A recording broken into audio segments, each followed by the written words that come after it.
Vamos falar com Deus agora, nesta manhã. Meu Pai, eu entro à Tua presença no primeiro dia da semana, domingo, que é o dia do Senhor.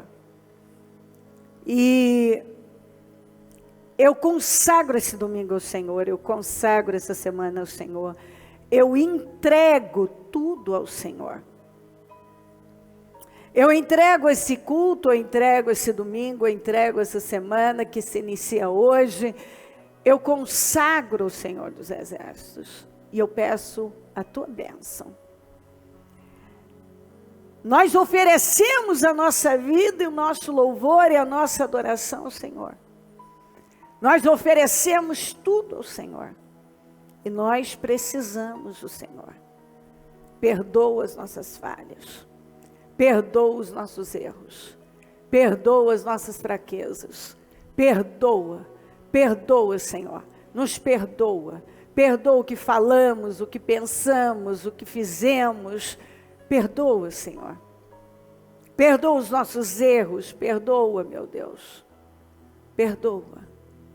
Nós somos falhos, então se nós falamos, pensamos, fizemos algo que tenha te entristecido, nos perdoa.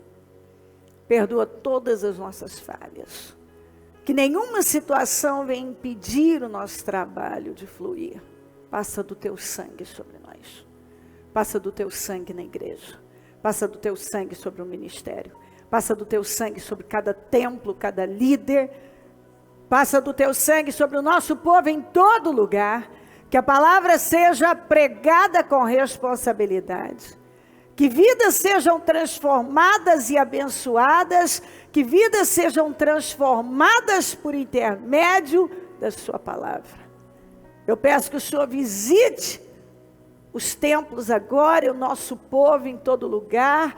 Eu peço que o Senhor agora visite mentes e corações, e que o Senhor venha se manifestar de forma poderosa e transformadora na vida de cada um. Eu não tenho nada e eu não posso ir além, mas o Senhor pode.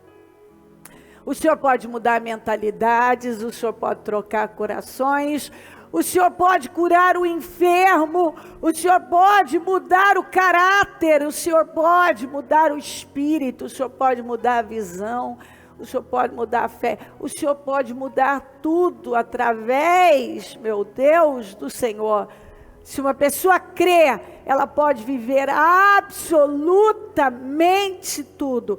Então, eu peço que tenha misericórdia de nós, tenha misericórdia da igreja, tenha misericórdia do ministério, tem misericórdia do nosso povo, tem misericórdia de nós, tem misericórdia de nós, tem misericórdia.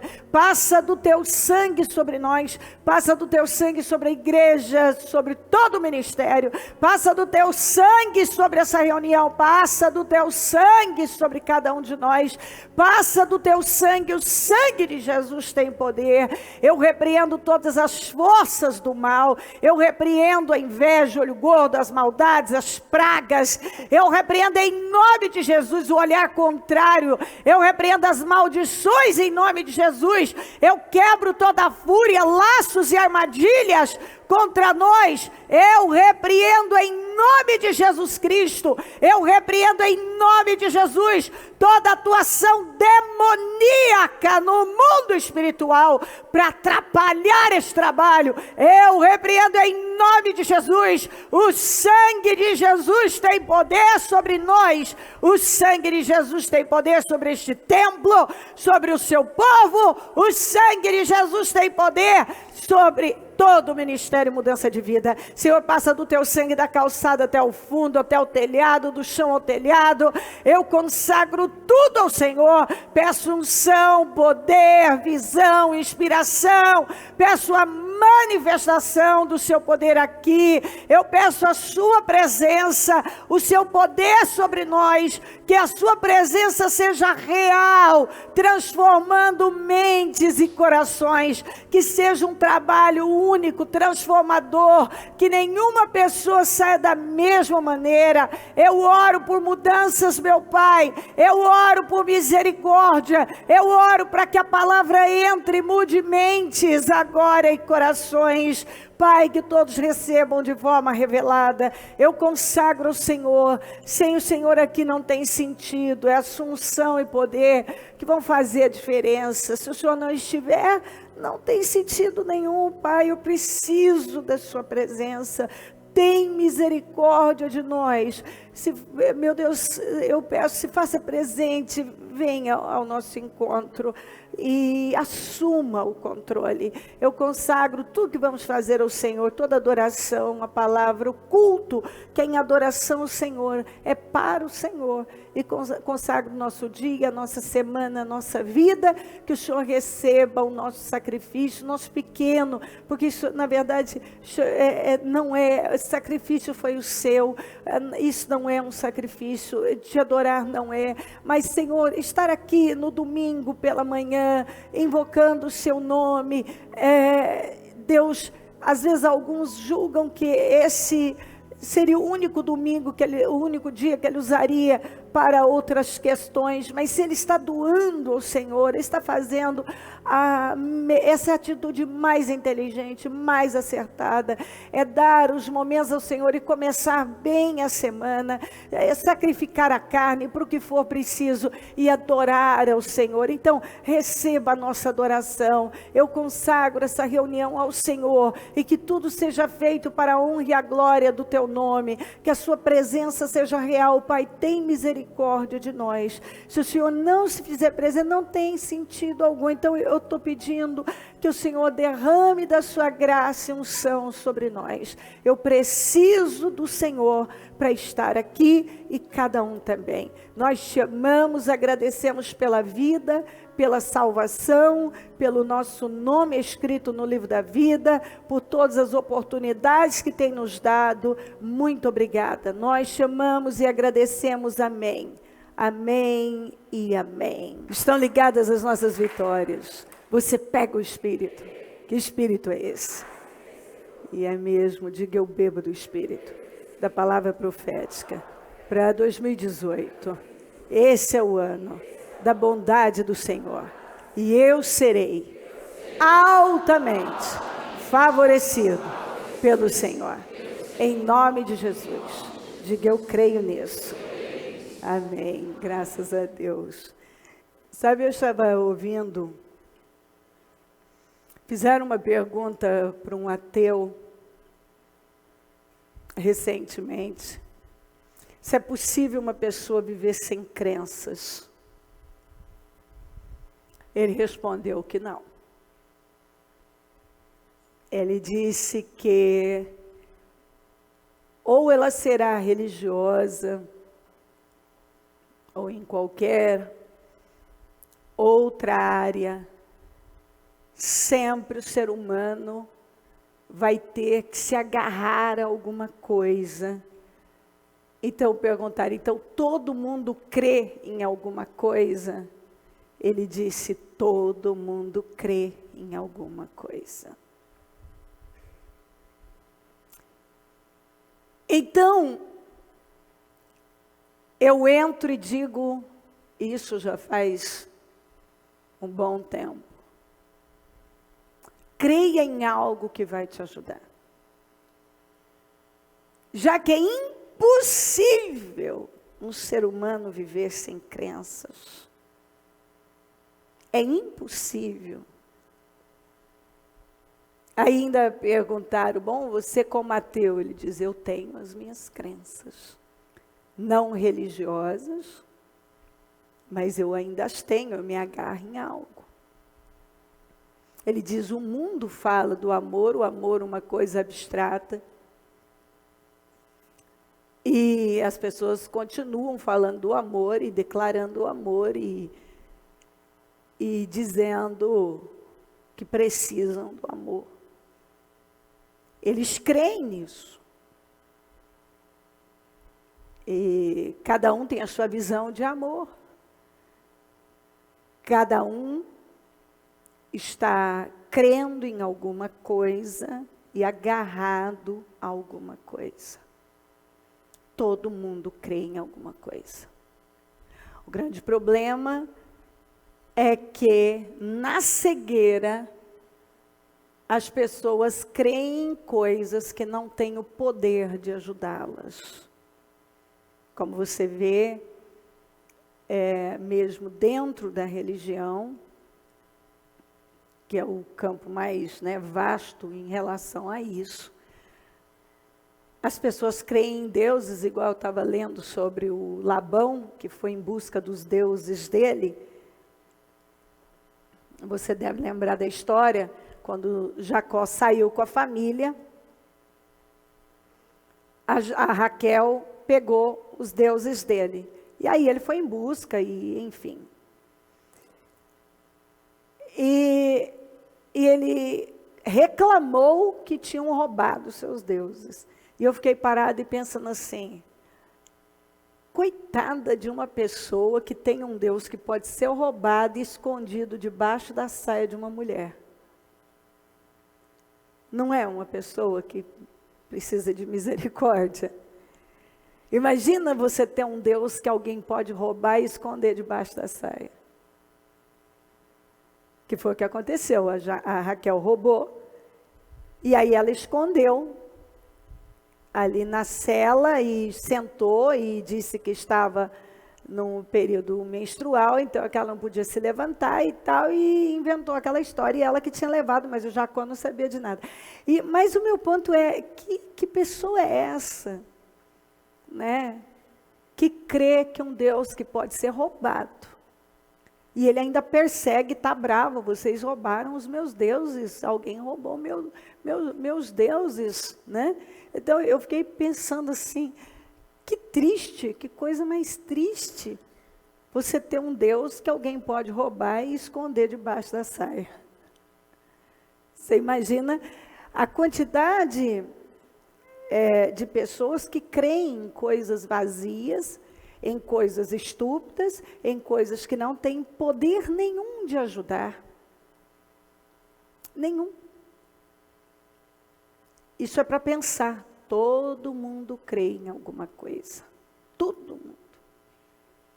Então nós precisamos, de forma inteligente, sábia, decidir crer em algo que vai nos ajudar. E o que pode nos ajudar? Somente Deus. Somente a fé no Senhor tem o poder de nos ajudar. Somente a fé. A fé no Senhor dos Exércitos tem o poder de transformar a nossa vida. Qualquer outra crença, uma crença em qualquer outro lugar, não vai te ajudar. A única coisa capaz de ajudar a vida de uma pessoa é a fé no Senhor. Agora, nós corremos um risco, e é sobre esse assunto que eu quero falar hoje, de nos tornarmos pessoas mornas. E a Bíblia diz que é melhor você ser frio ou você ser quente. Porque o morno é aquele que não é nenhuma coisa nem outra. E ele é aquele que, o morno é o que se engana. Ele está se enganando porque ele cumpre com os rituais, com os protocolos, mas ele não tem vida com Deus. E qual é o perigo de uma pessoa se tornar morna? É gravíssimo, é seríssimo, porque você sabia que a pessoa mais difícil de mudar é o crente? O mais difícil de mudar é o crente. O lugar em que a Cleo está, é um lugar muito especial. Mas eu ando no fio da navalha, porque, por um lado, é uma oportunidade de fazer algo muito grande pelo reino e trabalhar por algo que é considerado biblicamente a coisa mais importante do mundo, que é a pregação do Evangelho. Por outro lado, eu corro um risco, e esse é o mais perigoso de todos, de me acostumar, diga-se acostumar. Então, eu posso me acostumar com Deus, como eu falei na quarta-feira, como Geazi se acostumou com Deus, com as coisas de Deus, se acostumou com o profeta, e não via mais valor nenhum naquilo. Então, eu posso me acostumar com as coisas espirituais, e elas não terem mais poder nenhum sobre a minha vida. E eu colocar no lugar daquilo que é certo, aquilo que não tem importância nenhuma. Sabe, o sucesso como o fracasso deixam rastros. Então dá para a gente, ao ler a palavra de Deus, saber o que não vai funcionar e o que vai funcionar. E hoje nós vamos mostrar isso para você, que está aqui, está em toda parte. Isso não vai funcionar. Um lugar é um lugar. E um lugar vazio é um lugar muito perigoso. E eu quero que você guarde isso. Vamos para Marcos 3, 1. Noutra ocasião, ele entrou na sinagoga, estava ali um homem com uma das mãos atrofiada. Alguns deles estavam procurando um motivo para acusar Jesus. Por isso, o observavam atentamente para ver se ele iria curá-lo no sábado. Jesus disse ao homem da mão atrofiada: levante-se e venha para o meio. Depois, Jesus lhe perguntou: o que é permitido fazer no sábado? O bem ou o mal? Salvar a vida ou matar? Mas eles permaneceram em silêncio. Irado, vamos juntos, irado, ele olhou para os que estavam à sua volta e profundamente entristecido por causa do coração endurecido deles, disse ao homem. Então você vê, Jesus ficou irado e ao mesmo tempo profundamente entristecido por causa do que ele estava vendo ali, por causa do coração endurecido deles. Disse ao homem: estenda a mão. Ele a estendeu e ela foi restaurada. Então os fariseus saíram e começaram a conspirar com os herodianos. Os herodianos eram um partido de judeus, mas que defendia a dinastia dos Herodes. E que os fariseus, tudo começa bem.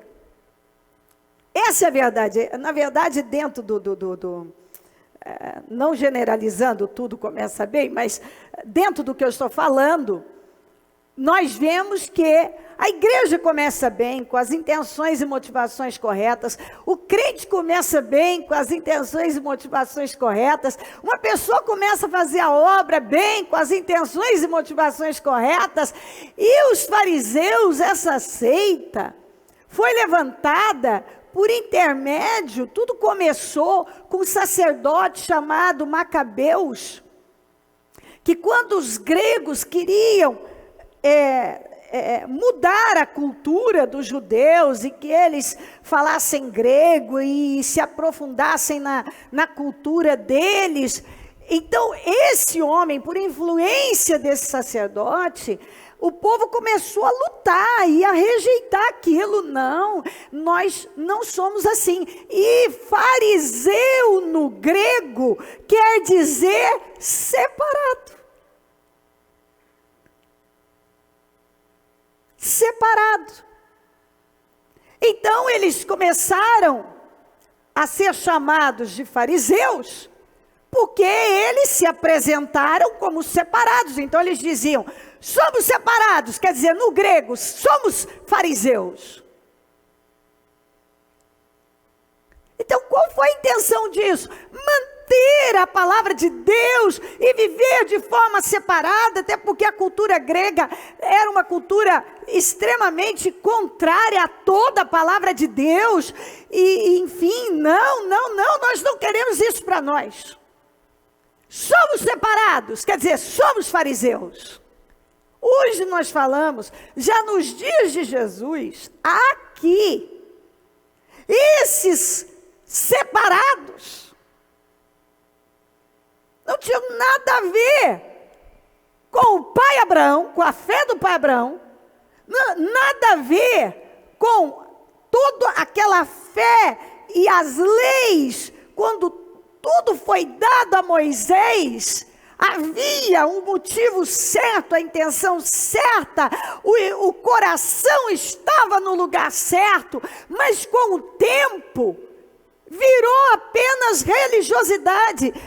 Você vê no século I, quando se falava de judeus, as pessoas identificavam apenas por 3 coisas: é o povo que guarda o sábado, que não come sangue nem animais considerados impuros, e a circuncisão.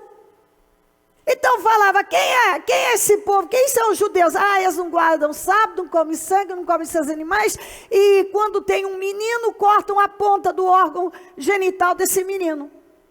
É isso. Já no primeiro século, você vê que eles eram vistos dessa maneira, essa era a marca deles.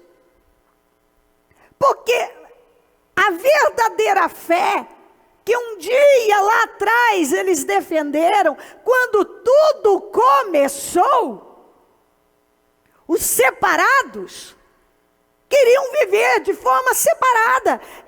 Os separados queriam viver de forma diferente. Mas o tempo passou.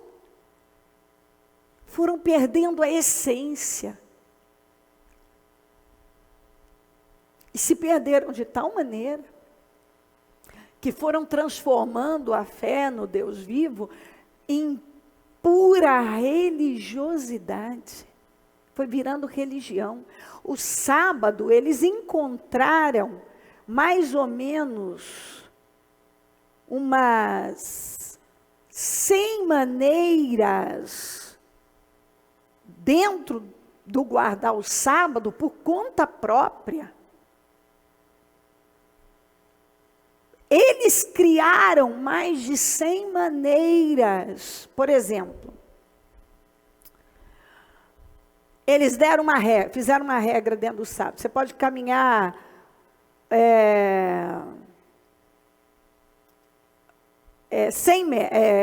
1 quilômetro. Se você caminhar 1 quilômetro, você não quebrou o sábado. Mas se você caminhar 1 quilômetro e 100 metros, você quebrou o sábado.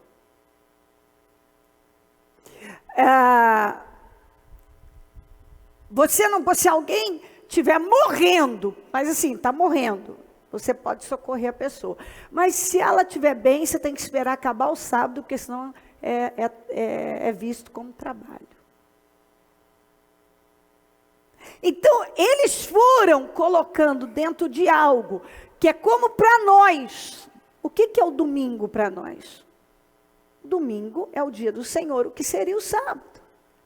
Um dia que é usado totalmente, que a pessoa tem que ter aquele respeito, é o dia que ele tira, é o primeiro dia da semana, foi o dia que o Senhor ressuscitou, então ele vai usar para quê? Para adorar o Senhor, buscar o Senhor, ele tira um tempo para estar na casa do Senhor, ele adora o Senhor. Mas ele não pode transformar isso numa regra e agora ele vai colocando cada vez mais regras que ele, da cabeça dele, ele começa a criar, que é o que tem virado a fé cristã. Um montão de regras, como se fala, como os identificadores dos judeus eram o sábado, guardar o sábado, não comer sangue, não comer animais considerados impuros e a circuncisão, muitas vezes dentro do nosso meio cristão é a mesma coisa. Você não vê que às vezes eu falo, então crente é o povo barulhento, a mulher que não corta o cabelo, não sei. Então fica aquela coisa, aquela marca, um selo, é isso aqui. Mas não é. Na verdade, eles eram identificados dessa maneira, passaram a ser identificados dessa maneira, por causa do que eles transformaram a fé. Eles transformaram a fé deles em pura religião e cumprimento de regras. E quando tudo que você tem é religião e cumprimento de regras, você vai se perder. Você já se perdeu. O coração vai endurecendo, a cegueira vai tomando conta, porque, eu vou repetir, você vai ouvir muito isso aqui hoje. A pessoa mais difícil de mudar é o crente. Você acha que o mais difícil de mudar é o mundano? Não. Quando você recebeu Cristo, foi mais fácil para você. Se você acha que naquela época foi difícil, foi mais fácil naquela época se converter a Jesus Cristo do que agora. Realmente, se você está com o coração endurecido em função de religião, é o que você pensa, do que você se livrar disso agora e ter uma vida real com Deus. A pessoa mais difícil de mudar é o crente. Isso não é chocante? Você não, aí no seu lugar, sentado, você não começa, você não pensa, meu pai, como assim? O crente deveria ser a pessoa mais fácil de mudar. Assim, o crente que tem uma fé viva e que não se acostumou com as coisas espirituais. Mas o crente que se acostumou e transformou tudo em regras, em religião, é um crente difícil. É uma pessoa, na verdade, difícil de mudar. Talvez nunca mude. Essas pessoas aqui, um dia, elas defenderam a causa certa. E essas pessoas amaram a Deus. Tanto que elas não aceitaram. Os separados, os fariseus, surgiram de uma luta para não se contaminarem com uma outra cultura pecaminosa e com coisas que eles tinham a convicção à luz da palavra de Deus que iam contaminá-los e prejudicá-los espiritualmente. O tempo passa e você vê Marcos confrontando, você lê o livro de Marcos, você vê que especialmente Marcos fala muito dos confrontos de Jesus com os religiosos. Marcos bate muito nesses confrontos, até porque ele pregava nesse tempo para os cristãos romanos, e os romanos tinham uma sede pelo poder, então era incompatível pregar um Salvador que tinha sido assassinado e de alguma forma frágil, isso, aquilo. Então ele tinha que mostrar que na verdade ele foi morto pelo seu próprio povo, por inveja, por ciúme. Porque esse povo que se acostumou a regras, quando viu algo diferente, se incomodou terrivelmente e disse, não, isso aí não está certo, esse homem não tem nada a ver com Deus. Começou lá na questão do paralítico, aquele que foi levado por 4 pessoas e abriram, não tinha como entrar na casa, abriram um buraco no telhado. E ele olhou para o rapaz de propósito. E disse, seus pecados são perdoados. Para quê? arrepiaram, porque, peraí, quem você pensa que é? Só Deus pode perdoar pecados. Ele sabia o que eles estavam pensando e disse, vem cá, que diferença faz? Eu estou mostrando que eu tenho poder para perdoar pecados e curar. Mandou o rapaz, levanta e anda. Mesmo eles vendo diante deles um milagre tão grande, eles saíram dali decididos a perseguir o Senhor. Aqui você vê a mesma coisa. Jesus já tinha estado aqui em Cafarnaum outras vezes. A Bíblia diz que todos os enfermos foram curados, mas pelo jeito esse por algum motivo não tinha sido. Agora ele tinha o hábito de ir na sinagoga pregar a palavra, foi lá pregar a palavra, e os religiosos não estavam lá para receber a palavra. Eles estavam lá para tentar pegar algo que na cabeça deles era errado em Jesus. Eles estavam lá para pegar algo errado em Jesus. Era só isso que eles queriam. Pegar algo errado. E aí Jesus perguntou algo para eles, realmente de propósito. Aqui, ó. O que é permitido fazer no sábado, bem ou mal? Salvar a vida ou matar? Mateus fala que a mão direita desse homem estava, e pelo que nós lemos, não era um problema de nascença, mas algo que ele havia adquirido, talvez algum acidente, um problema, uma doença degenerativa, alguma coisa do tipo, e a mão estava ressequida.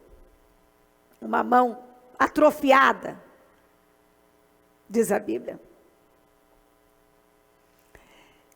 E nós encontramos, tanto em Mateus, em Lucas, e encontramos um detalhe importante em Mateus, que fala que Jesus ainda disse, escuta, se a sua ovelha, se um rebanho, a sua ovelha, um gado cair num poço, algo assim, você não vai tirar no sábado? Claro que você vai tirar.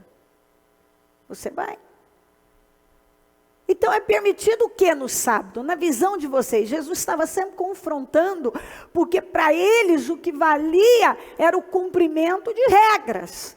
Tudo para eles se resumia nisso. Regras, você quebrou essa regra, você quebrou isso aqui. Então a fé no Senhor, Deus, se tornou assim um amontoado de regras. Eles não tinham conhecimento revelado, o conhecimento de Deus, eles nem sabiam certamente por que eles faziam aquilo, na verdade, eles sabiam, era o cumprir com a regra. Aquilo era ser um judeu praticante, era servir a Deus. E mesmo depois que Jesus curou aquele homem diante deles, era para aquilo ter mudado o espírito deles, ter transformado um milagre tão grande, pois eles saíram dali e foram em busca de pedir ajuda para os seus piores inimigos, os herodianos. E os fariseus, os separados, agora eles odiavam mais Jesus do que os herodianos, os que defendiam a dinastia de Herodes. E como eles sabiam que eles precisavam do apoio de Roma, só Roma podia matar, então eles se uniram aos herodianos para conseguir apoio deles, gente que eles odiavam, para que pudessem então conseguir matar Jesus. Por quê? Porque tinham inveja, porque eles tinham suas regras estabelecidas e ninguém pode chegar aqui e mudar minhas regras, porque nossas regras, porque não é assim que se faz. Quer dizer, não tinha nada a ver com Abraão, não tinha nada a ver com Moisés. Eles faziam uso de uma religião, regras religiosas, mas eram perversos, era só ir lá e cumprir com o ritual. Não tinha espírito, não tinha mudança interna, não tinha nem entendimento sequer do que estava acontecendo com eles. Jesus, ao ver aquilo, ficou irado. E você sabe que está faltando esse tipo de ira no meio do povo cristão? Essa ira santa de ficar indignado com a bagunça que está aí, indignado com a bagunça desse mundo, indignado com a bagunça dentro do cristianismo, com a vergonha que está por aí. Sabe, você tem que olhar e dizer assim, não, eu não concordo com isso não, e eu não vou ficar aqui e ser conivente com esses absurdos aí. Não, o diabo tem usado o Estado para defender tudo aquilo que Deus condena. O meio cristão faz tantas concessões, tem tanto crente fazendo concessão, omisso, cumpridor de regras, e assim com o coração endurecido, porque é isso que a religião faz. Ela endurece o coração, mas a fé em Jesus Cristo transforma. Então eu posso estar aqui e dizer, eu tenho a fé em Jesus, e só ter uma religião. E o que vai acontecer se tudo que eu faço é praticar uma religião? Meu coração vai endurecer. E aí nada mais vai entrar. Essas pessoas não mudaram. E você continue lendo o livro de Marcos, você vai ver Jesus confrontando os religiosos, e Jesus confrontou, e Marcos foi usado pelo Espírito Santo para ressaltar esses confrontos, para mostrar que Jesus nunca apoiou religiosidade. Ele nunca apoiou essa visão voltada apenas para regras. Ele nunca apoiou o legalismo. Ele nunca apoiou. E eles julgavam que Jesus era a pior pessoa do mundo, porque ele vivia com a gentalha, publicanos e prostitutas. E ele dizia, isso não é nada de Deus não. E Jesus um dia ainda disse para eles, mas eu vim para buscar o que estava perdido. E na verdade ele está deixando bem claro, vocês julgam que vocês não estão perdidos, mas tem muita gente que sabe que está perdido. Mas vocês estão perdidos e não sabem. Porque o pior perdido não é aquele que está perdido e sabe, é aquele que está perdido e não sabe. E tem muita gente perdida e não sabe. Tem muita gente que só tem religião dentro dela. Está impregnada. É uma perdida. Mas não, perdidos são esses publicanos, essas prostitutas. Nós não. Nós somos os separados. Nós não somos perdidos, coisa nenhuma. E Jesus diz, pois é, então eu só vim para os perdidos. Como você não é perdido, então você não se inclui, não é mesmo? Você não está dentro, você não está perdido. Mas daí um monte de gente aqui está perdida. Esses aqui estão perdidos, eles reconhecem que estão perdidos. Eu vim para os perdidos. Como disse Jesus, os sãos não precisam de médico, mas os doentes sim. Ele disse, eu vim para esses que reconhecem que estão doentes. Mas esses aqui não reconheciam, porque é claro, você sabe reconhecer um religioso. E a gente tem que chamar de fariseu, mas o sentido de ser um fariseu começou tão bonito. E às vezes eu paro assim, fico pensando e pedindo, isso é uma oração que eu faço muito, me guarda minha casa. Porque eu tenho consciência que é assim, de um momento para o outro, você pode se tornar apenas um religioso, um cheio de si, aquele que acha que não precisa aprender mais nada, você não é mais educável, nem não aceita mais ter uma pessoa ensinável, não aceita mais, eu não preciso disso, isso não se aplica a mim. E a minha experiência garante que, às vezes, aquela pessoa que mais se julga acima de todos, pode ser a mais doente espiritualmente, a mais perdida de todos.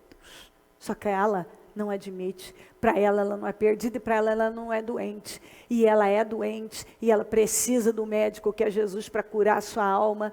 Ela é uma perdida, mas ela jamais se veria assim. O fulano é um perdido, o fulano não tem capacidade, o fulano é um fraco, o fulano não tem estrutura, não sei mais quem não tem, mas eu não. Eu tenho estrutura, eu tenho força, eu tenho isso, eu tenho aquilo outro, eu tenho tudo. Doente na fé? Não, eu tenho minha vida com Deus, tenho comunhão com Deus, tenho tudo com Deus, eu estou sempre com Deus, eu e Deus nos entendemos muito bem. Eu não sou perdido não, estou mais atento, assim, eu vejo tudo, eu entendo tudo, Deus fala comigo, Deus me direciona, Deus, e a pessoa está perdida. Para eles, Jesus era o errado, eles eram os certos. Eles não reconheceram Jesus como Messias, como Salvador, exatamente por causa da religiosidade. Porque eles estavam tão impregnados de religião, de regras, de um sistema, que quando encontram algo diferente... Você já não viu crente que quando encontra algo diferente, ele logo já começa a ser malicioso e julgar? Ele começa a julgar aquilo. E é tão bom quando você simplesmente vê que tem coisas que não são vitais, tem coisas que são vitais. Às vezes aquela pessoa, ele não tem o mesmo jeito que eu, não tem, mas ele tem na vida dele o que é vital. O que é vital está lá. Ele crê na Trindade, ele crê no sacrifício da cruz, ele anda em amor, ele entende que viver a verdade é o que funciona, ele tem um coração quebrantado, tudo aquilo que é vital para a vida de um crente, ele tem. Então, às vezes, ele tem um sistema diferente. Eu, às vezes, até me divirto com as diferenças, porque eu vejo gente... Por isso que a Bíblia diz que são múltiplas as formas de Deus trabalhar e usar as pessoas. Tem uns que são mais formais, outros mais despojados, outros mais assim, um mais assim, outro mais... E você vê que é incrível a forma de Deus trabalhar. Dentro dos discípulos... a gente vê as diferenças, mas temos um exemplo claro que é do Judas, que teve o melhor mestre, o melhor lugar, os melhores ensinamentos, o melhor tudo. Ele teve o melhor. E ele é uma grande prova de que ele entrou como discípulo do Senhor, por interesse. Ele roubava, ele foi colocado como tesoureiro, ele roubava. Você vai falar, Jesus não sabia disso? Claro que sabia. Mas ele testa as pessoas. Vamos ver até onde esse sujeito vai. Depois, quando os fariseus, os líderes religiosos pagaram mais do que ele conseguia nas sacolinhas, na sacola de ofertas, ele foi e vendeu Jesus. Então, assim, ele não era um judeu? Era. Com certeza, com toda a lei cumprida na vida dele. Ele guardava o sábado, não comia sangue, não comia comidas sacrificadas, foi circuncidado, tudo. E agora ele era um discípulo de Jesus. Então, o caráter do Judas, nem dentro do judaísmo, que dentro das leis de Moisés, uma pessoa era ensinada completamente a andar em retidão, nem agora com Jesus, com todos os ensinamentos e amor e milagres de Jesus, nada o afetou. Por quê? Por quê? Porque ele foi criado no meio religioso já. Tudo girava em torno de religião. Ele se acostumou com a religião. Ele se acostumou com as reuniões das sinagogas. Ele se acostumou e nada dentro dele mudou. Porque era algo que não afetava. Porque ele se acostumou com Deus. Ele se acostumou com as leituras da palavra. Ele se acostumou com as reuniões. Ele se acostumou com tudo o que acontecia. Nada daquilo mais o afetava. O rabino estava pregando, não mudava nada para ele. Agora Jesus estava pregando, não mudava nada para ele. Tudo relacionado a Deus não tinha poder sobre ele. Por quê? Porque isso aqui, Jesus ficou irado e olhou para eles, à sua volta, profundamente no 5, entristecido por causa do coração endurecido deles. Tanto Jesus ficou irado, como ficou profundamente entristecido com aquela dureza de coração. Como pode pessoas que lidam com a fé serem tão duras, tão arrogantes, tão cauterizadas? Como pode? Talvez Deus esteja, o Espírito Santo, fazendo essa pergunta aqui. Você se acostumou com as coisas de Deus? Você se acostumou com as coisas relacionadas a Deus? Você se acostumou, você sabe que eu estou no Evangelho há muitos anos, e essa é uma bênção na minha vida. Eu te falo do fundo da minha alma, que esse lugar é um lugar sagrado. A Bíblia é sagrada, eu tenho um respeito pela Bíblia, eu não deixo nada ser colocado sobre as minhas Bíblias, eu não aceito elas mal cuidadas. Meus netos têm mania de mexer na minha estante de livros, mas nas Bíblias eles não podem mexer. Às vezes eles pegam os livros, de vez em quando tem uns rabiscados, porque eu ganho muita coisa, então... Muitos eu nem vi, mas estão lá, eu ganho muitas coisas. Sempre tem alguém que me envia. Mas as minhas Bíblias ninguém pode mexer, porque a Bíblia, a palavra de Deus, representa Deus. E o altar do Senhor é um lugar sagrado, não é lugar de brincadeira, ninguém deve entrar, subir de qualquer maneira. É um lugar sagrado.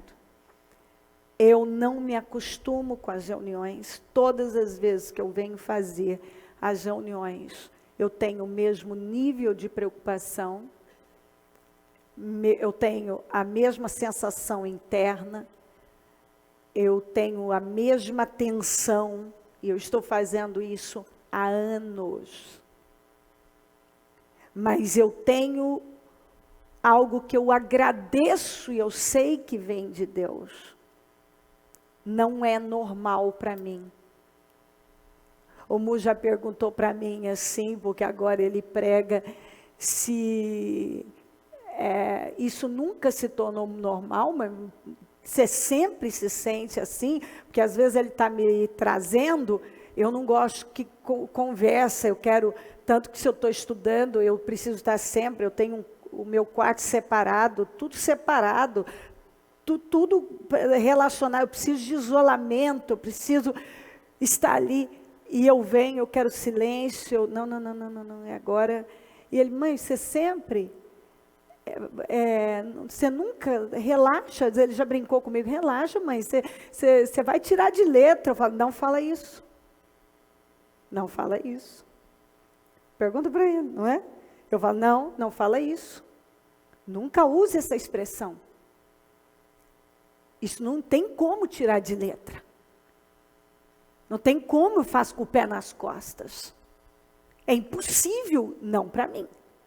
Pode ser que alguém, eu não sei como é a vida de cada pessoa, mas eu sei da minha. Eu não consigo vir aqui sem ter tido um tempo separado. Eu venho para cá, eu quero silêncio. Dentro do carro precisa de silêncio. Eu não gosto que fale, eu não gosto de estar muito conversando, não. É um momento de muita concentração. Para mim é um momento, não é normal.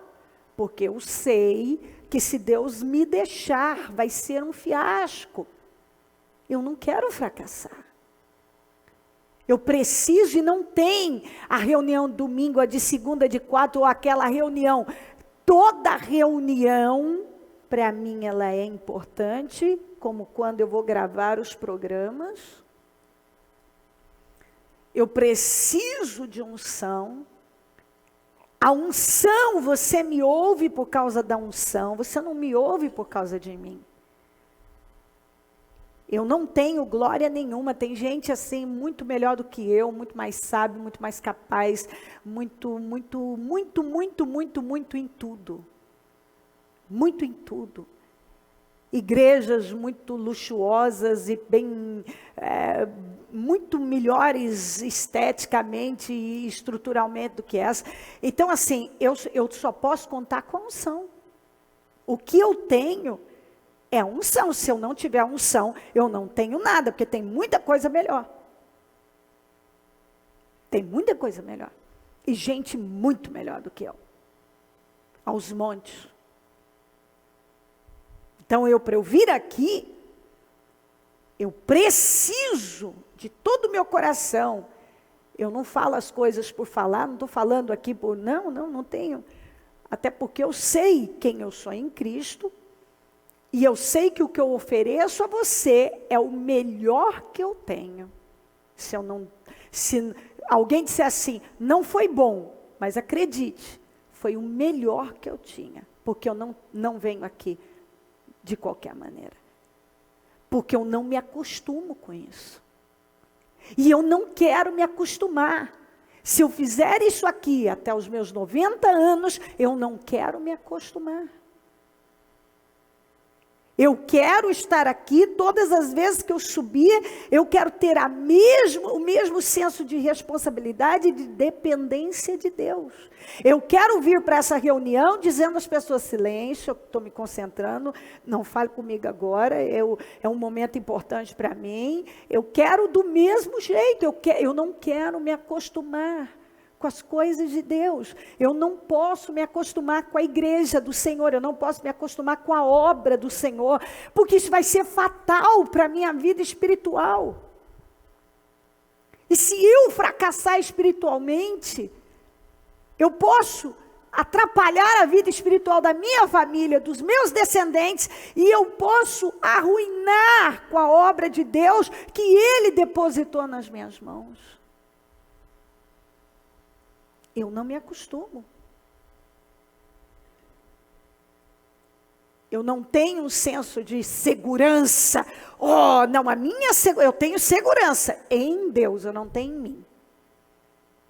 Mas você não estudou, você não se preparou, você não buscou revelar. Eu busquei, mas eu sei que além nessas palavras, essas palavras elas precisam de uma coisa chamada unção, poder, precisa do óleo do Espírito. Senão vira uma palestra e ainda aquém, porque se for para eu palestrar, tem palestrantes muito melhores aí. Então, ele ficou profundamente entristecido. Porque ele viu que eram pessoas que não iam mudar. Não iam. Porque eram pessoas acostumadas às coisas religiosas e que estavam apenas praticando uma religião. Quem está entendendo? Lucas 11, 24. Quando o espírito imundo sai de um homem, passa por lugares áridos procurando descanso. E não encontrando, diz: voltarei para a casa de onde saí.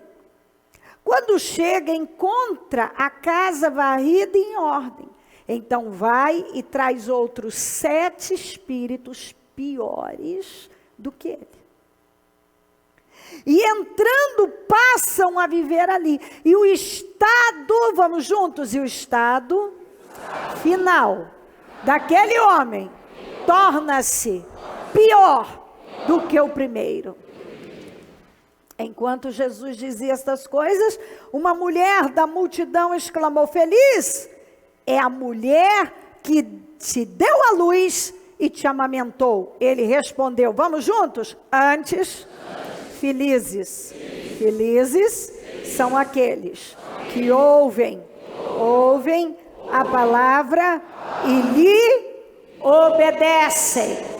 Ele disse, felizes são as pessoas que ouvem a palavra e obedecem a palavra de Deus.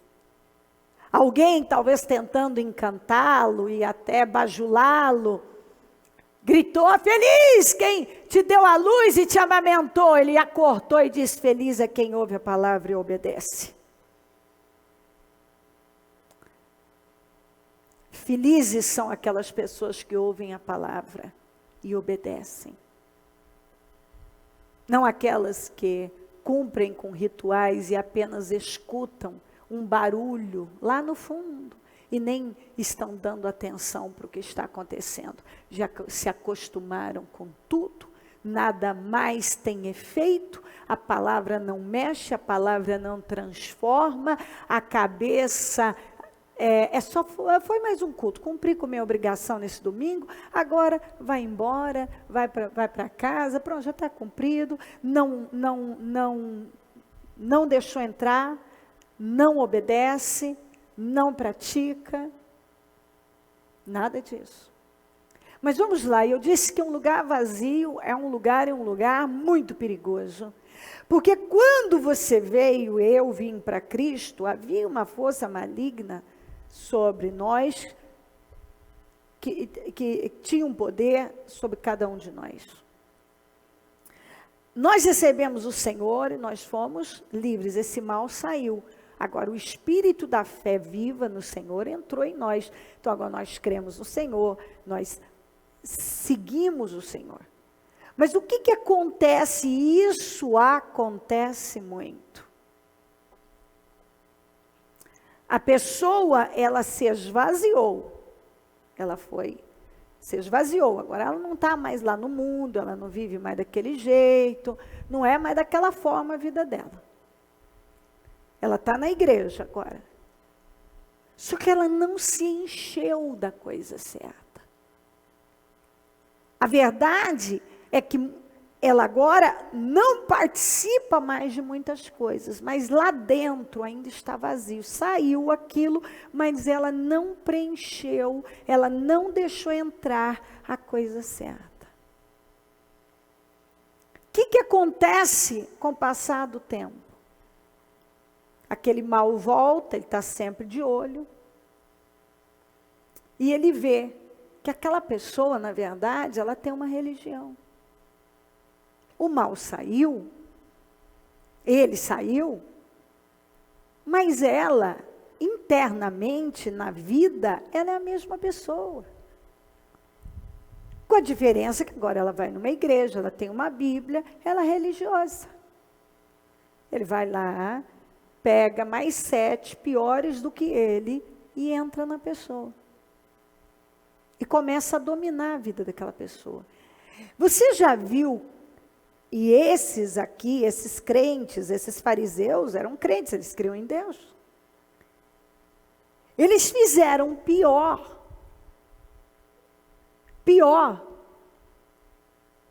do que os ímpios. Porque eles eram ímpios, na verdade. Tinham o nome de justo, mas eram ímpios. E a Bíblia fala, Jesus falou que se a nossa justiça não exceder a dos fariseus, Nós estamos perdendo o nosso tempo. Quer dizer, o que os fariseus faziam? Eu tenho que ver. Eles cumpriam com as regras, eles criaram mais regras, mas internamente eles eram corruptos, eles eram perversos, eles mentiam, eles enganavam, eles mataram o inocente, eles distorciam as coisas, eles faziam as piores coisas. Então você já ouviu falar de um monte de crente que tem feito pior do que ímpio? Porque o segundo estado dele ficou pior do que o primeiro. Porque agora ele é um morno, ele se engana. Ele é um lugar vazio, ele nunca se encheu realmente de Deus. Ele criou talvez um personagem, ele tem caras e bocas, ele fala igual esse pessoal aqui. Defende coisas, defende leis, defende uma religiosidade, defende isso, defende aquilo. Não passa disso. Lá dentro, o caráter dele é um caráter corrupto. Ele é capaz de fazer pior do que muito ímpio por aí. Porque o estado dele ficou pior do que o primeiro. E nós vamos ver hoje que ainda a Bíblia diz que seria melhor que ele não tivesse conhecido. Por quê? Porque uma pessoa com o coração, um crente com o coração endurecido, é a pessoa mais difícil de mudar. Às vezes nem muda. Eu falei isso desde o início. A pessoa mais difícil de mudar é o crente. O povo acha que você pensa assim, porque agora eu sou crente, você pensa só, os mundanos. Eu não me assusto com o que os mundanos fazem. Eles fazem o que é inerente à vida deles, às crenças deles. O assustador é ver um crente que diz que crê em Deus, na palavra de Deus, fazer coisas que às vezes nem ímpio faz. Porque ele sempre foi ele permaneceu com a casa vazia. Ele nunca se encheu realmente de Deus, do caráter de Deus. Você está entendendo essa parte? Em Provérbios 27, 7, diz assim, eu vou ler nas duas traduções. Quem está satisfeito, despreza o mel. Mas para quem tem fome, até o amargo é doce. A alma farta pisa o favo de mel, mas a alma faminta, todo amargo é doce. Se você levantar, agora mesmo você vai almoçar. Então aí você vai comer, hoje é o meu dia do lixo, então eu vou comer, tem um pudim maravilhoso me esperando. E eu não sei o que mais me reserva para esse almoço. Ah, meu pai, eu amo almoçar, então eu vou sentar. E o chefe certamente caprichou para mim hoje. Que coisa divina. Quando eu me levantar de lá, porque eu vou comer mesmo, eu não vou poder ver comida. Se alguém vier com o prato mais saboroso do mundo, não posso ver comida, gente, está saindo pelas narinas, chega. Tá bom. Mas quando for lá para umas 6, 7 da noite, o estômago vai reclamar. Se eu não comer nada, quando der lá para umas 10, então pronto, só almocei meio-dia. Então, gente, meu pai, qualquer coisa tá bom. Você fica com uma fome. Quando você está farto, você está até aqui. Porque você recebe a palavra, está alimentado, e está vitaminado, e está robusto. Você começa a ver defeito nas coisas. Ver problema onde não tem. Porque você está saciado. Mas quando você está faminto, quando você está vazio, quando você está com problemas, está carente de todas as formas, até o amargo fica doce. Israel, quando estava lá, domingo passado falamos disso, quando estava lá no Egito, sendo oprimido, cresceram absurdamente e se fortaleceram. Mas quando estavam livres, caminhando para a terra prometida, fracassaram. Morreram no deserto. Por quê? Porque agora eles estavam fartos, tinha comida, Deus mandava, tinha uma coluna de fogo que aquecia, tinha uma coluna de nuvem que refrigerava, tinha comida todo dia, tinha a água, tinha o maná, tinha o suprimento, o anjo do Senhor que estava cuidando. Eles estavam supridos de todas as maneiras. Agora dava para sentir falta do pepino, dava para sentir falta de coisas irrelevantes e coisas minúsculas, insignificantes. Então, assim, quando você está vendo defeito nas coisas, você está na igreja, já começa assim, eu acho que eu não me alimento mais, eu não sei, eu acho que venceu o meu tempo, sabe o que é isso? Comida que está saindo pelas narinas, que você deveria estar usando tudo que você tem recebido para ajudar as pessoas, mas quando você não canaliza toda essa energia, você foi alimentado. Quando você não alimenta outras pessoas, isso vai ficando aí, você está cheio, você precisa, porque é isso que acontece. Eu atribuo exatamente essa fome que eu tenho contínua de Deus, porque eu não guardo nada, eu estou o tempo todo esvaziando tudo que eu recebo, eu chego aqui cheio e saio, que eu entrego tudo, igual uma árvore que estava frutífera. Igual outro dia que eu tive no rancho, a jabuticabeira estava lotada. Então, a hora que nós vimos, era um pé. Eu subi até na escada para pegar as jabuticabas lá de cima. E aí, meus pais ao redor comendo jabuticaba, meus filhos, as crianças. E aí chegou um rapaz para dar manutenção lá, não sei no quê. Minha mulher está grávida, eu posso levar jabuticaba? Leva quanto quiser de jabuticaba. Nós deixamos a jabuticabeira quase que sem jabuticaba. Mas porque ela estava assim, tinha jabuticaba até embaixo. Como ela produziu jabuticaba?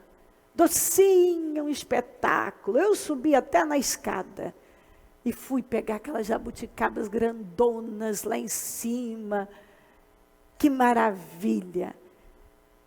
E nós fomos lá pegar daquele fruto. Quando você está cheio, o que você tem que fazer? Você está cheio? Você precisa ir e alimentar outras pessoas. Você está alimentado? Alimente outras pessoas. E aí você se alimenta mais e alimenta. E a fome nunca termina, porque eu já falei e vou repetir. Deus é atraído pela fome. Quando você não tem mais fome de Deus, você não tem fome para orar, não tem fome da reunião, não tem fome de ouvir a palavra, é porque você já está cheio. E agora até a alma farta pisa o mel, o satisfeito despreza o mel. Mas quando a pessoa está faminta, até o amargo é doce. Você precisa entender que quando você se acostuma com as coisas de Deus, você começa a pisar no mel. Mas um dia você teve tão sedento, e eu também, mas eu também continuo. E eu continuo com fome de Deus, porque eu entendo que o dia que eu não tiver mais fome de Deus, o dia que eu me acostumar com as coisas espirituais, ou eu vou correr e assim não deixar que o mal tenha controle sobre mim, porque ele já estará tendo, ou eu vou vencer aquilo, ou eu vou sucumbir. Eu vou fracassar para sempre. Porque não tem nada mais difícil do que um crente que se acostuma com as coisas de Deus, ele endurece o coração, então ele não consegue ver nem necessidade mais de mudança. Mas um dia, lembra quando você estava tão sedento, tão faminto, que até o amargo ficou doce para você. Você já deve ter chegado, quem já não aconteceu? Eu acredito que todo mundo já viveu isso, pelo menos eu já vivi, principalmente em tempos de necessidade na vida, de você entrar em casa e não ter nada, e você sair catando aquele resto do arroz, do feijão, joga farinha, acha que me arruma um ovo, e faz aquele mexidão e você come, que é uma beleza. Você fala, ai meu pai, aquele mexido, que comida boa, porque você está com fome. Às vezes a gente nem sabe se a comida está boa mesmo, ou a gente que está com muita fome. Não é mesmo? Você já não comeu aquela comida que não estava boa, mas você disse, mas quer saber, eu estou com uma fome tão grande que eu vou comer desse jeito mesmo. Então a fome faz até o amargo ficar doce. Até o amargo fica doce. Mas quando o sujeito está assim, cheio, satisfeito, ele começa a pisar o mel. Pedro falou uma coisa muito importante, em 2 Pedro 2,15.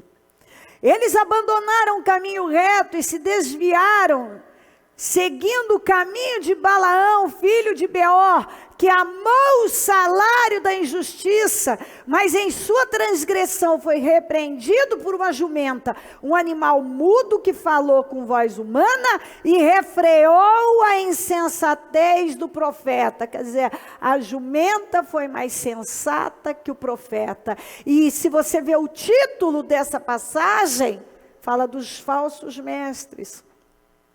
Daqueles que, mestres, então aqueles que tinham um conhecimento profundo e se acostumaram com as coisas de Deus, como Balaão era um profeta, mas quando ele se acostumou e não se encheu da coisa certa, ele se tornou pior do que muitos outros, porque não só ele estava disposto a amaldiçoar o povo por dinheiro, o povo de Israel, como quando ele não conseguiu, porque Deus não deixou, ele deu uma ideia para o Balaque.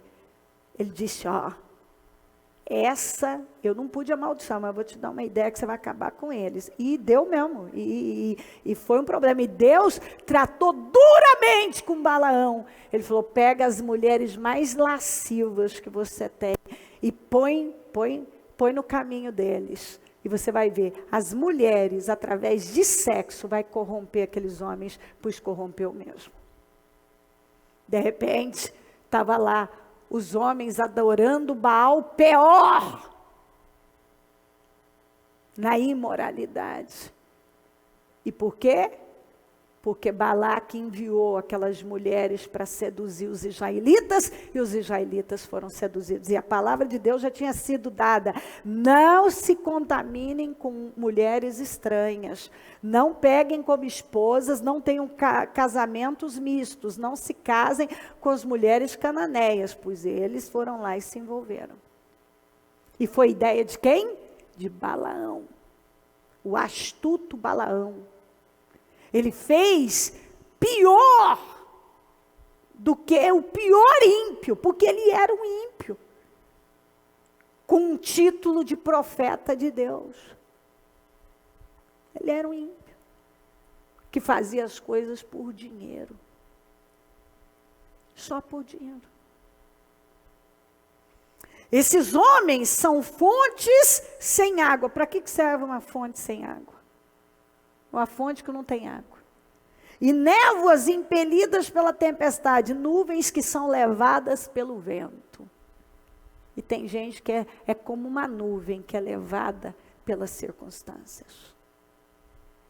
A escuridão das trevas lhes está reservada, pois eles, com palavras de vaidosa arrogância, provocando os desejos libertinos da carne, seduzem os que estão quase conseguindo fugir daqueles que vivem no erro. Isso não é triste? Imaginar que um mestre, alguém que se diz de Deus, consegue induzir através da astúcia pessoas que estavam quase conseguindo sair do erro, agora caem num erro maior. Estamos falando de crentes, agora estamos falando de lideranças. De gente que tem o poder de colocar as pessoas no caminho certo, mas até aquele que estava lutando para tomar o caminho certo, ele é capaz de desviar do caminho certo.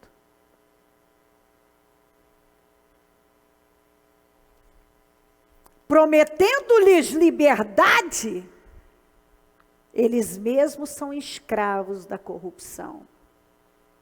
É eu vir aqui pregar para você sobre liberdade, sobre fique livre do pecado, fique livre de tantas coisas, e eu mesmo estar preso em alguma coisa. E aqui diz assim, ó, pois o homem, aqui ó, prometendo-lhes liberdade, eles mesmos são escravos da corrupção.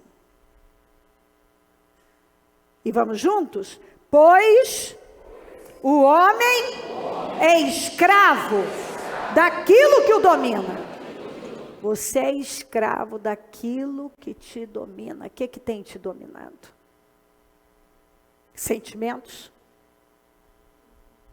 Amargura? Inveja? Dinheiro? Como Balaão era dominado pelo dinheiro. Você é dominado pelo quê? Pelo sexo? Pela mentira, pelo orgulho, o orgulho te domina. Pois o homem é escravo daquilo que o domina. Se tendo escapado das contaminações do mundo, olha, eu quero muito que você preste atenção nesse texto. Ele aqui, ó, eu uso ele junto com o outro. Que o Estado, aquele demônio que vem, ele encontra a casa, está vazia, não está cheia de Deus. Ele volta com o que? Ele vai lá e busca mais 7. É por isso que você vê crentes fazendo coisas que você diz assim, eu não vi nenhum ímpio fazer assim. Esse crente faz coisa pior do que, ele é crente, mas ele faz pior do que o ímpio. Eu conheço o ímpio que é melhor do que esse crente aí. Tem ímpio que ele é íntegro, ele tem integridade. Tem crente que não tem integridade nenhuma. Se ele precisar mentir, trapacear nos negócios, lesar a igreja, lesar o reino de Deus, lesar o irmão na fé, ele não está nem aí. Mas por quê? Um dia, aquele mal saiu, mas voltou e viu que ele continuava vazio. O caráter dele não foi mudado. Ele vai lá e busca mais 7. E agora o estado dessa pessoa se torna 8 vezes, se era 1 mais 7, 8 vezes pior.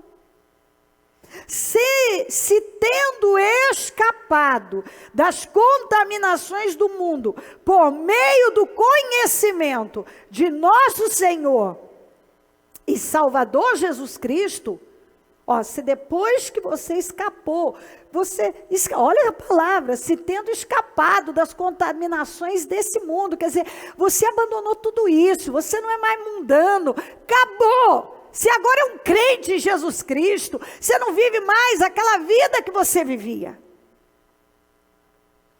Encontra-se depois de tudo, você agora encontra-se novamente, nelas enredados e por elas dominados, estão em pior estado do que no princípio. Teria sido melhor, vamos juntos, teria sido melhor que não tivessem conhecido o caminho da justiça, do que depois de o terem conhecido, voltarem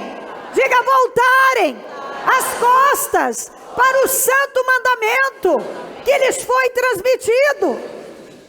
Aí diz assim, ó, confirma-se neles que é verdadeiro o provérbio.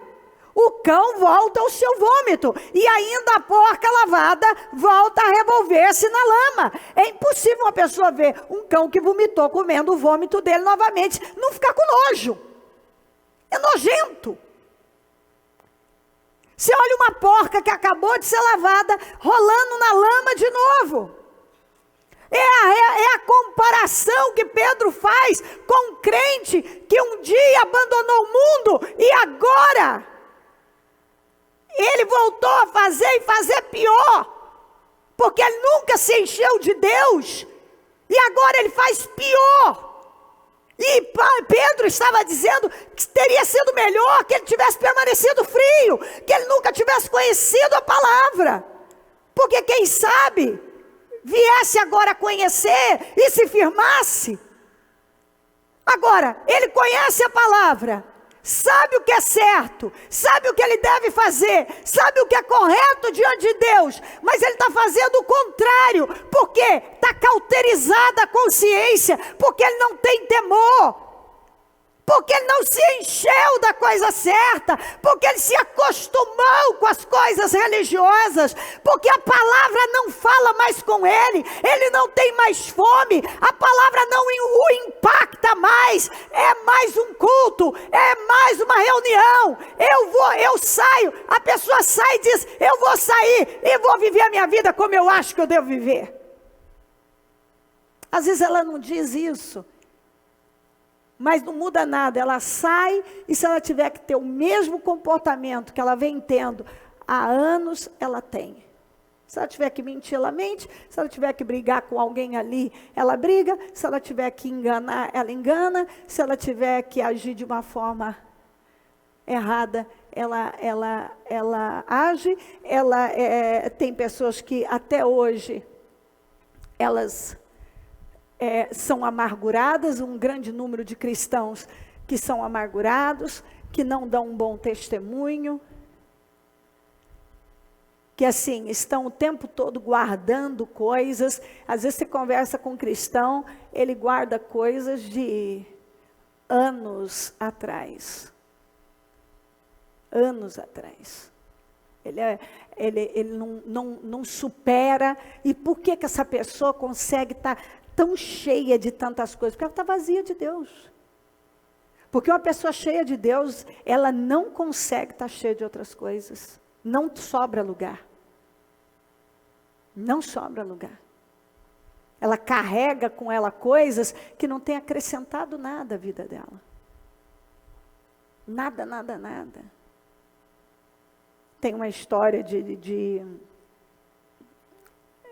dois monges, um era mais velho, outro mais novo, e com todos os votos de santidade e castidade, e aí apareceu uma moça visivelmente lasciva, e tentando insinuar, e aí disse, ai, por favor, me pega no colo, para eu não molhar meus pés, que eu tenho esse rio para atravessar, e eu não quero molhar os pés. E o mais jovem se fechou e disse de jeito nenhum e tal, e o mais velho sorridente pegou ela no colo, atravessou, e o mais novo indignado, mas ele é meu mestre, é ele que tinha que ser um bom exemplo, olha o que ele está fazendo, e não sei o quê, e foram andando, e ele indignado não aguentou, e falou assim, mestre, você que deveria ter dado exemplo, olha lá, por que você carregou aquela mulher? Ele disse para ele, eu carreguei até para outra margem do rio, você está carregando até agora.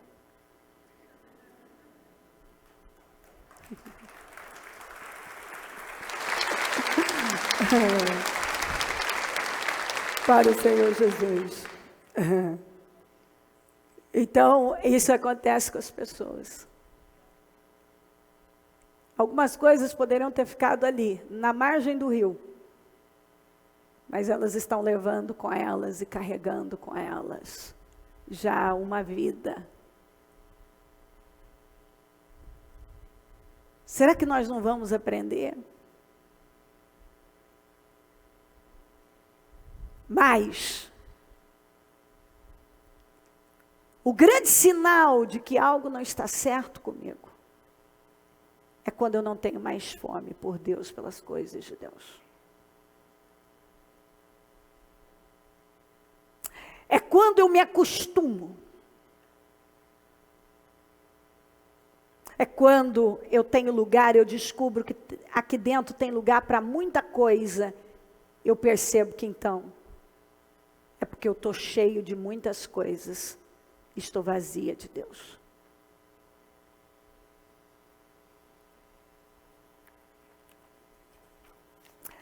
Em Gênesis 13, tem uma mensagem, que eu até gostaria de gastar mais tempo, mas por causa do horário não vai dar. Mas ainda assim, eu quero te dar de presente para que você preste atenção. Balaão, o que era importante era o dinheiro. E ele se vendeu por dinheiro e praticou a injustiça. Cada um se vende por alguma coisa. O profeta Elias falou para Acabe: como é que você pôde se vender? Você se vendeu para fazer o que o Senhor reprova. Gênesis 13, saiu, pois, Abrão do Egito e foi para o Neguebe com sua mulher e com tudo o que possuía, e Ló foi com ele. Abrão tinha enriquecido muito, tanto em gado como em prata e ouro. Deus tinha abençoado Abrão. Ele partiu do Neguebe em direção a Betel, indo de um lugar ao outro, até que chegou ao lugar entre Betel e Ai, onde já havia armado acampamento anteriormente. E onde pela primeira vez tinha construído um altar. Ali Abrão invocou o nome do Senhor. Sabe que eu tenho aqui, essa história tem lição para toda parte. Em toda parte. Ele obedeceu a Deus, estava sendo só abençoado. Porque a pessoa que obedece a Deus, ela é abençoada. Em tudo ela é abençoada. Ele tinha descido e não amando do Senhor, mas por causa da fome, ele tomou a decisão de descer para o Egito, aí ele voltou, e indo de um lugar para outro, ele foi exatamente para um lugar onde já havia levantado um altar no início da fé, no início da sua jornada. Então, às vezes, nós precisamos voltar naquele lugar, que um dia, lá no início da nossa fé, nós levantamos um altar ao Senhor. Como é que estava o meu espírito lá? Como é que estava a minha fé, o meu espírito lá naquele lugar, em Betel, entre Betel e Ai, onde eu levantei o meu altar ao Senhor, lá no início, se você ler, você vai ver que foi no início da caminhada dele, que ele foi para Betel, entre Betel e Ai, e ele levantou esse altar. E ele agora, depois de ter andado tanto, ele voltou para aquele lugar, onde um dia ele havia levantado um altar no início da sua jornada.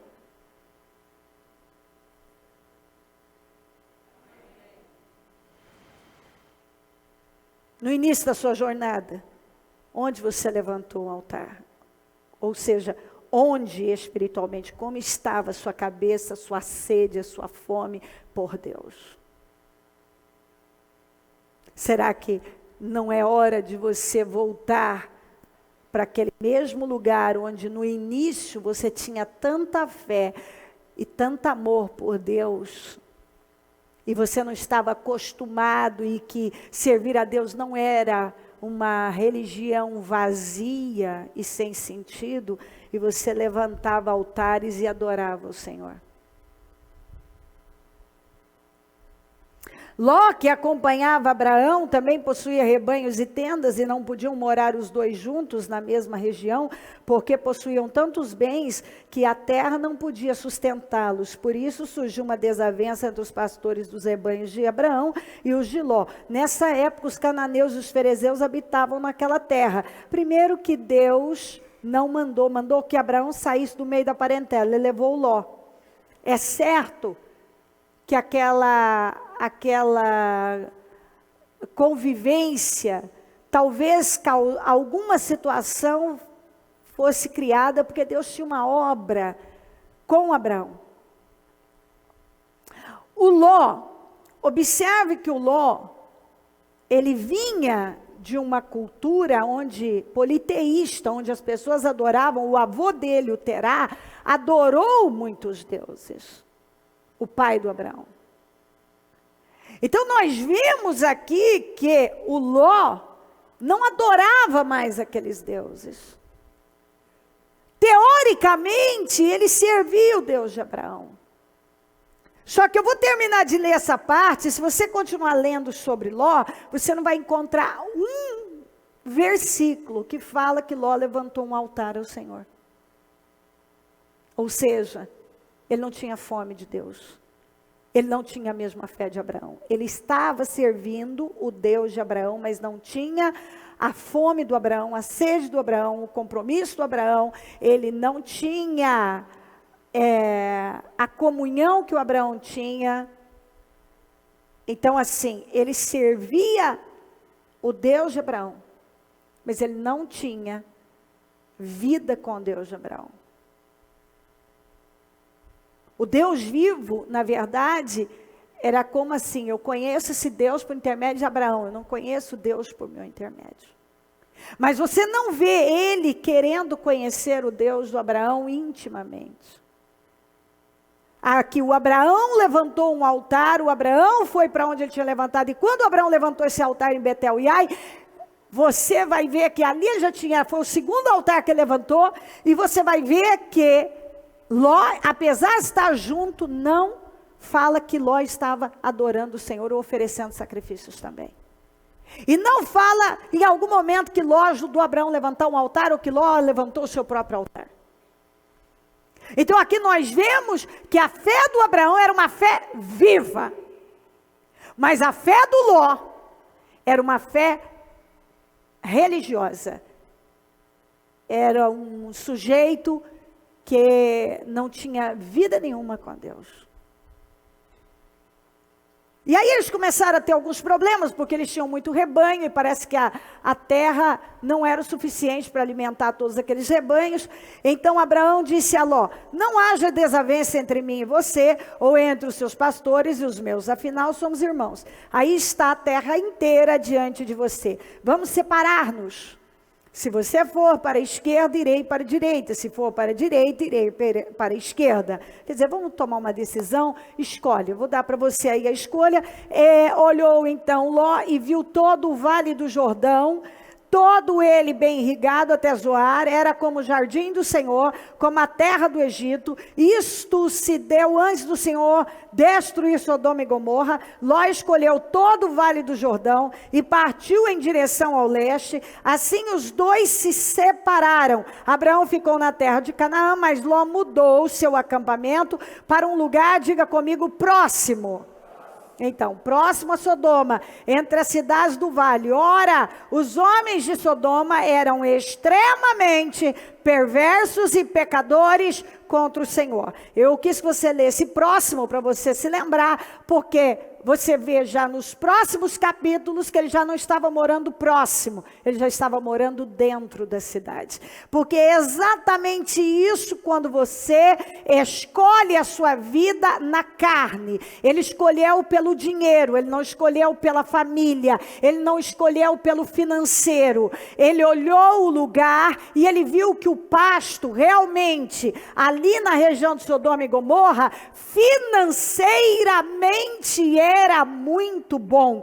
Então, para os negócios, para ganhar dinheiro, para alimentar o gado, realmente era muito bom. Mas ele não considerou o que deve ser mais importante na sua vida: a vida espiritual e a vida espiritual da família. Como ele só visou o ganho financeiro, o dinheiro é que foi mais importante. Ele foi morar perto de um lugar extremamente perverso. Ele viu que era perverso, ele viu que os homens eram perversos e pecadores contra o Senhor. No entanto, de perto, ele passou a morar dentro da cidade, porque é exatamente isso. Quando você faz uma escolha na carne, agora você só está perto, e você dá desculpa: não, eu não moro lá, eu não estou fazendo isso, não, eu não sou como eles. Você está perto, daqui a pouco você está dentro, e você vai se convencer: não, eu não faço o que os sodomitas fazem, e o que o pessoal de lá faz, mas aquele ambiente está ali impregnando em você, impregnando na família, o ambiente, o espírito do lugar. Muito bem. Ele só visou dinheiro, né? Como tem um monte de crente, que o Deus dele ainda é mamão. Ele faz escolhas, não que vão beneficiar a vida espiritual dele e a vida espiritual da família. Ele escolhe pelo que vai ser bom financeiramente, com a desculpa que eu vou dar do bom e do melhor para minha família. A vida não é só dinheiro. Dinheiro é bom, mas se for prejudicar a sua vida espiritual e a vida da sua família, saia disso enquanto tem tempo. O que aconteceu? Ele perdeu a família. E por fim perdeu os bens também. O fim de Ló foi numa caverna. Eu preciso trazer isso de volta para você, porque as filhas de Ló eram virgens. Elas nunca tinham se deitado com um homem. Mas o que você pensa de moças, especialmente da mais velha, que chamou a mais nova e disse assim, ó, eu vou dar bebida para o nosso pai, vou embriagá-lo, vou deitar com ele. Só de falar é nojento. Quando eu me transporto para essa história, eu tenho uma sensação ruim dentro de mim. Então, assim, eu vou embebedar meu pai e eu vou me deitar com ele, vou fazer sexo com ele, vou engravidar dele. E amanhã nós vamos fazer o mesmo e você vai se deitar com ele e vai engravidar dele. Então aí eu pergunto para você, elas eram virgens, não eram? Nunca tinham, teoricamente, então, elas nunca tinham tido nenhum envolvimento com o homem. Mas elas tinham uma mente perversa. De onde veio essa ideia? Essa mente tão promíscua e perversa.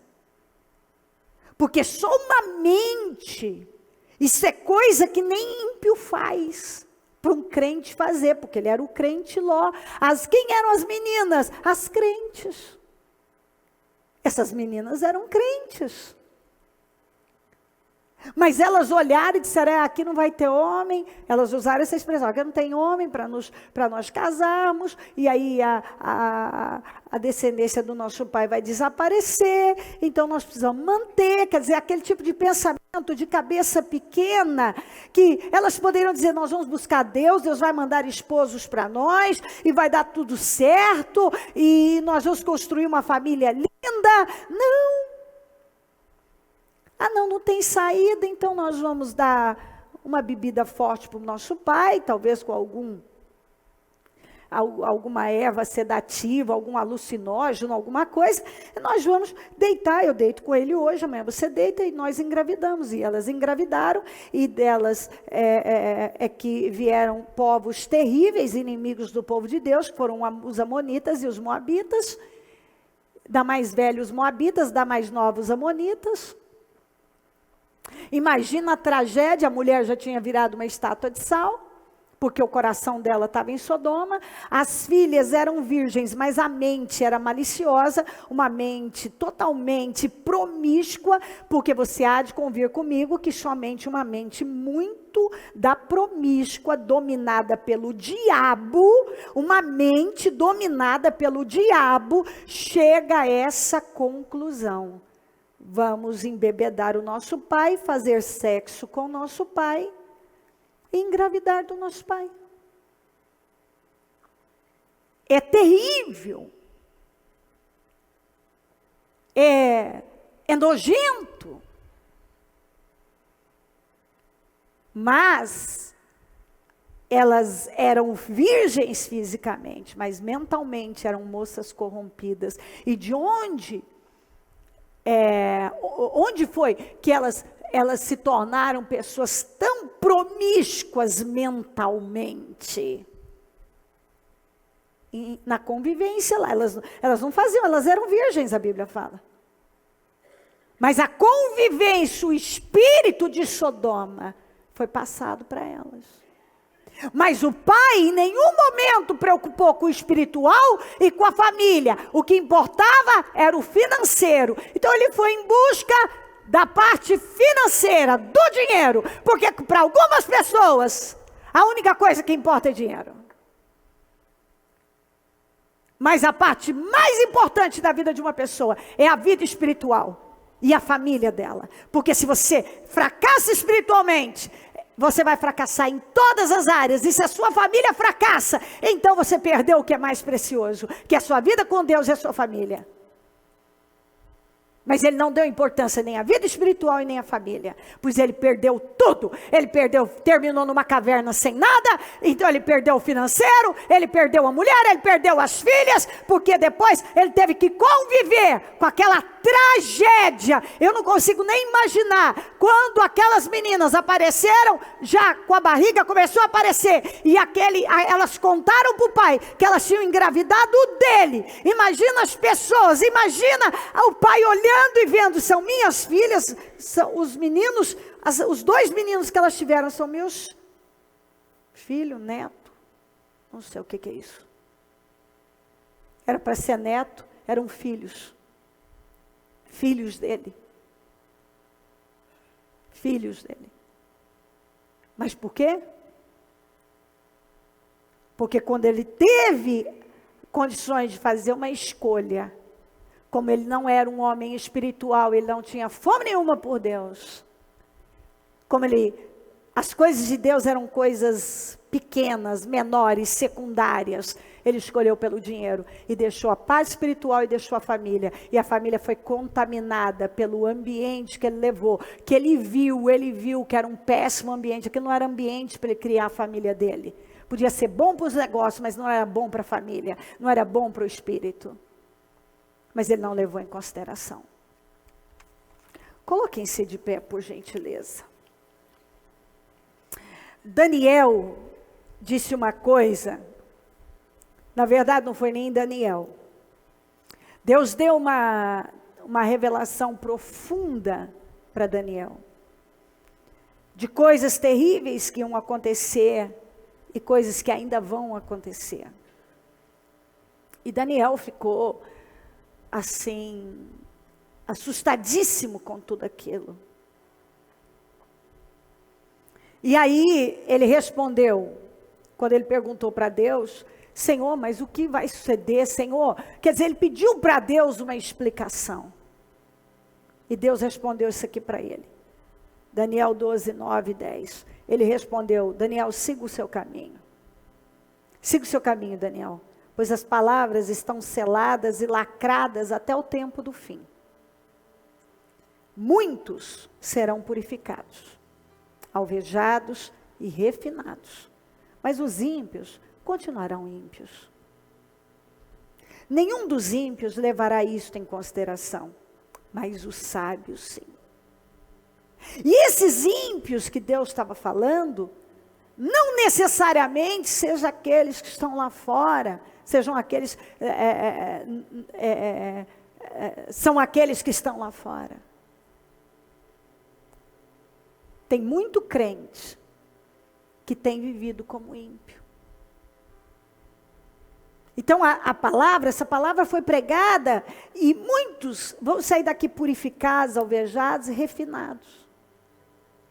Mas aqueles que já se acostumaram com as coisas de Deus, que estão cauterizados, a consciência cauterizada, que vive apenas uma religião, que Pedro disse pelo Espírito Santo que melhor seria que não tivesse nem conhecido a palavra do que agora estarem fazendo o que estavam fazendo. O Senhor disse, mas os ímpios continuarão ímpios. Então tem pessoas que têm assumido essa posição na vida. E se nada mudar lá dentro, você não vai ver mudança aqui. Um lugar vazio é um lugar muito perigoso. Se você não se encher de Deus, você vai se encher de alguma coisa. Se você não se encher de Deus, se você não der prioridade a Deus, você vai começar a dar prioridade a outra coisa. Como disse o ateu, todo mundo tem suas crenças. É impossível o ser humano viver sem crença. Então, se você não crê em Deus e em tudo que diz a palavra de Deus, você vai crer em alguma coisa. Sem crer, você não vai ficar. Crê em algo que vai te ajudar. É o que eu tenho falado. Nós somos o resultado das nossas crenças. Daquilo que eu creio, do tipo de fé que eu manifesto. Eu sou o que eu acredito. Muitos serão purificados, Daniel, alvejados e refinados, mas os ímpios vão continuar ímpios. Nenhum dos ímpios levará em consideração, mas os sábios sim.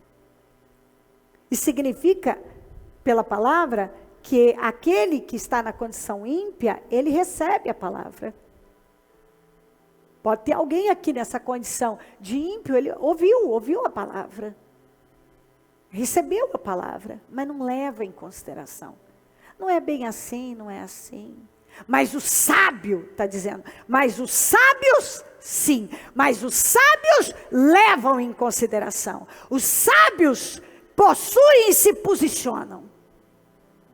Os sábios, sim. Com a mão no coração. Fale com o Espírito, fale com o Espírito Santo. Você recebeu uma palavra. Então, assim, é muito individual, né? O que está acontecendo dentro de você. Então, o que você vai falar com Deus? Fala com Deus agora. Rasga o seu coração diante de Deus. Fala com o Espírito Santo.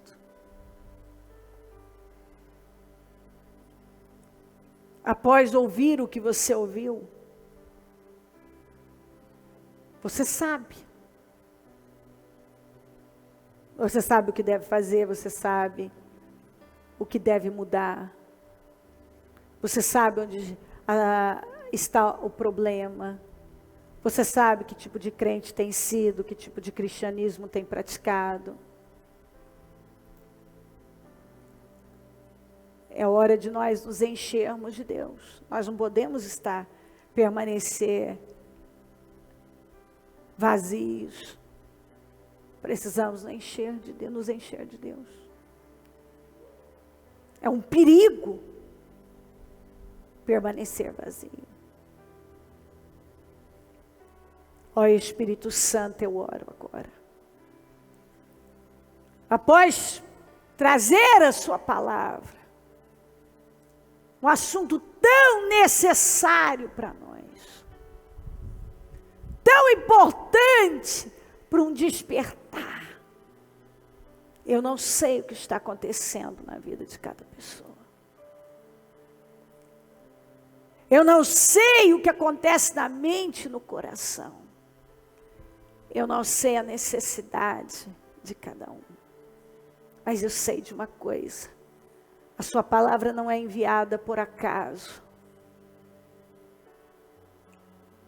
E eu sei que quando o Senhor fala, é a prova de amor. E o Senhor lutando para que nenhum pereça e seja arruinado, e tenha a vida arruinada, devastada pelo mal. Talvez tem gente aqui que não tem mais fome nem sede. Tem gente que se acostumou, que talvez apenas uma religião, o cumprimento de algumas coisas é o que tem importado. Talvez a cegueira, porque o Senhor confrontou Jesus, tantos religiosos, por causa do nível de cegueira. E nós vemos que o Senhor ficou irado, mas também profundamente entristecido com a dureza do coração deles, porque o Senhor viu quanta cegueira. Eu quero orar ao Senhor, tira aquele que está na condição de cego, dessa condição, liberta, meu Deus, liberta da cegueira. Liberta o seu povo da cegueira. Nos guarda da cegueira espiritual. Nos guarda de nos acostumarmos com as coisas espirituais. Nos guarda, meu Deus, de vivermos uma banal, vazia, rasa religião. Nos guarda, Senhor. Eu oro agora, nos guarda, meu Deus. Abra mentes, corações. Troca corações se necessário. Abra a mente, tira as escamas dos olhos, o argueiro, passa colírio nos olhos da visão espiritual. Tira todo domínio maligno, toda cegueira. Eu repreendo em nome de Jesus Cristo essa cegueira espiritual. Essa cegueira em nome de Jesus. Que vidas sejam libertas, completamente libertas agora. Que uma transformação total e absoluta aconteça nesta manhã. E que nenhuma pessoa saia da mesma forma, mas que uma mudança de mente, de coração tenha acontecido, uma mudança interna, que essa pessoa esteja sendo cheia do Senhor, que ela saia daqui sedenta, faminta, ó Deus, com saudade do Senhor, que ela saia daqui cheia da tua presença, que ela busque o Senhor e que ela decida viver para o Senhor e não se acostumar e não se distrair daquilo que é mais importante, da vida espiritual dela, da comunhão dela com o Senhor. Deus, restaura a vida espiritual da igreja. Restaura, meu Pai. Restaura. Restaura a vida espiritual da igreja. Eu peço uma transformação aqui. Eu abençoo o teu povo com um espírito renovado, com outro espírito. Um outro espírito, uma outra visão, uma fé viva. Uma volta, Senhor, ao primeiro amor. A prática das primeiras obras, ao lugar onde ela levantou o seu primeiro altar. Em nome de Jesus. Sejam todos cheios do poder de Deus, da visão do Senhor, da graça e de uma transformação total, que você saia daqui uma outra pessoa no Espírito, em nome de Jesus Cristo. Amém, amém, amém.